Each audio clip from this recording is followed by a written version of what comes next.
কতদিন পরে দেখলাম তোমাকে। কেমন আছো তুমি? আমাকে কিভাবে খুঁজে পেলে? কেন? তুমি তো আমাকে বলেছিলে আমার যদি তোমাকে প্রয়োজন হয় তাহলে আমি তোমাকে যে কোনো মূল্যে খুঁজে বের করব। বিশ্বাস করো স্নেহা, তোমাকে আমার ভীষণ প্রয়োজন।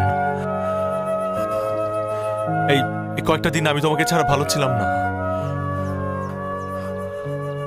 তুমি হুট করে কেন এভাবে চলে আসছো আমাকে রেখে, আমাকে না জানিয়ে? আমি তোমাকে কত কত খুঁজছি। বিশ্বাস করো জিশান, আমি ভাবে আসতে চাইনি, কিন্তু আমার কিচ্ছু করার ছিল না।